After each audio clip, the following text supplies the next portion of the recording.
Dans la vidéo précédente, nous avons découvert que le besoin, les envies, les désirs sont différents. Mais une question reste entière. Comment un simple besoin peut-il devenir une envie, puis parfois un désir capable de transformer toute une vie? Bonjour, je suis Montada Shinana.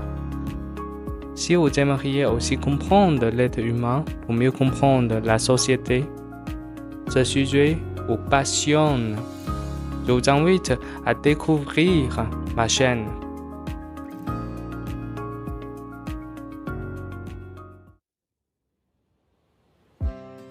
Imaginons une personne qui n'a pas mangé depuis plusieurs heures. Son corps manque progressivement d'énergie. Ce manque est un besoin, mais ce besoin est invisible. Nous ne ressentons pas directement le manque d'énergie, notre cerveau le détecte. Il transforme alors ce manque en une sensation, la faim. Pourquoi?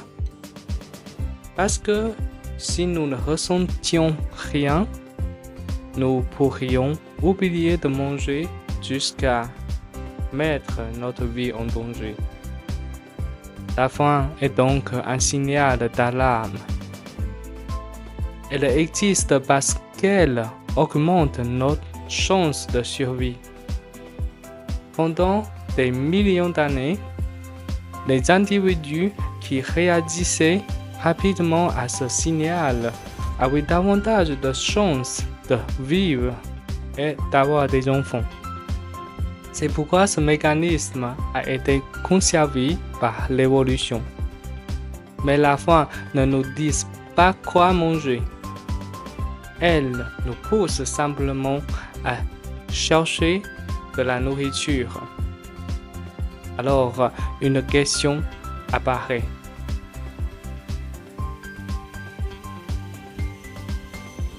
Le besoin est toujours le même. Notre corps cherche d'énergie. Pourtant, deux personnes n'ont pas les mêmes envies. Pourquoi? Parce que notre cerveau ne répond pas uniquement à la biologie.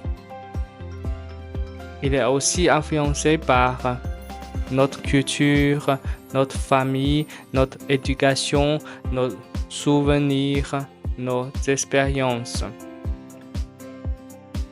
Un enfant qui grandit au Japon ne développera pas exactement les mêmes préférences alimentaires qu'un enfant qui grandit en Italie.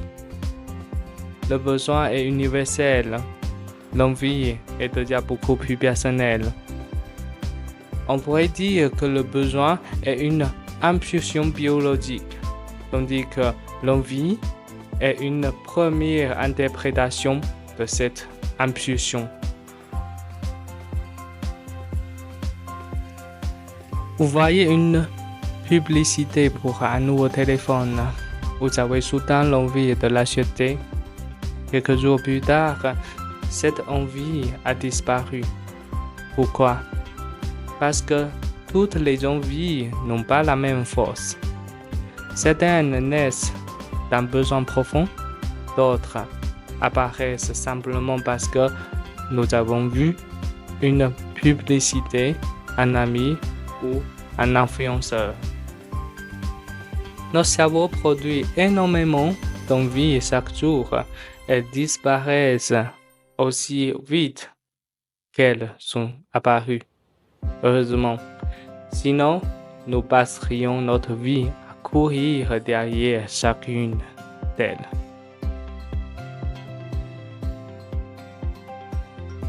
Imaginons maintenant un enfant.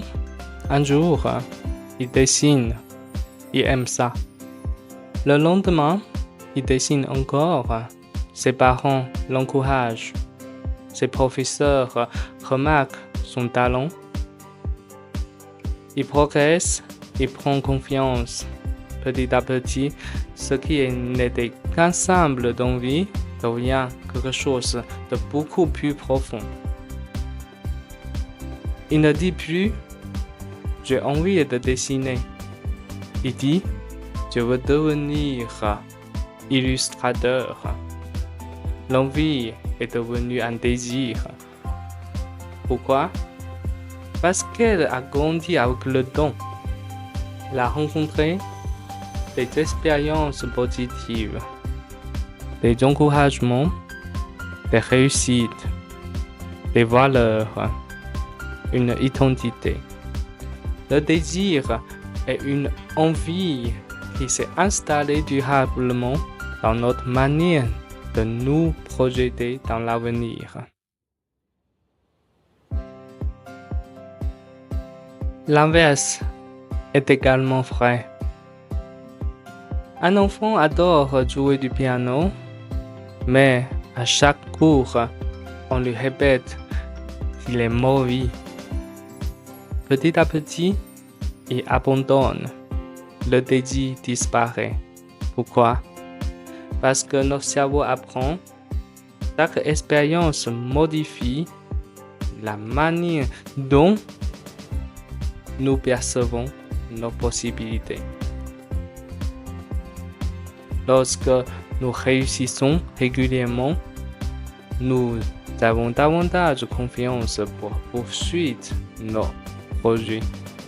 Lorsque nous accumulons des échecs, nous pouvons finir par croire que nos efforts sont inutiles. Nos expériences façonnent donc nos futurs désirs. Lorsqu'un désir est suffisamment fort, il ne reste plus qu'une simple idée. Il devient un projet, puis une série d'actions, puis parfois une habitude. Le pianiste s'entraîne chaque matin, l'entrepreneur travaille chaque soir, le chercheur lit pendant des années. Au fil du temps, ces actions répétées finissent par transformer la personne elle-même. Autrement dit, nos désirs ne construisent pas seulement notre avenir, elles construisent progressivement notre identité.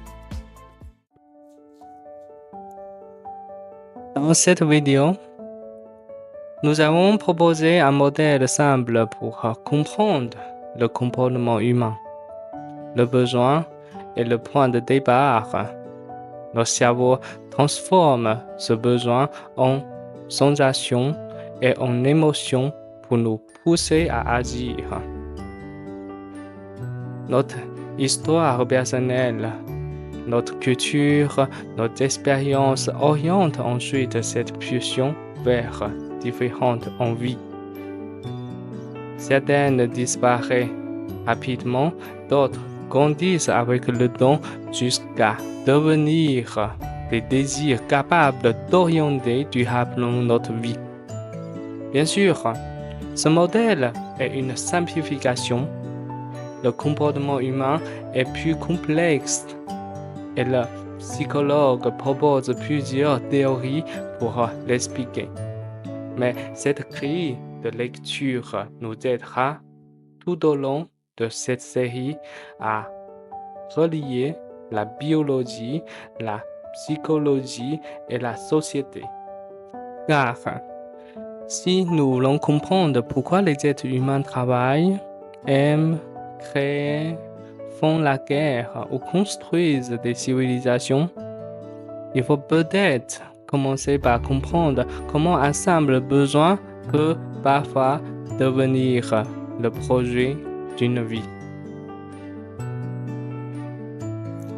Si vous avez aimé cette vidéo, vous pouvez liker, laisser un commentaire et vous abonner sur ma chaîne pour une prochaine vidéo.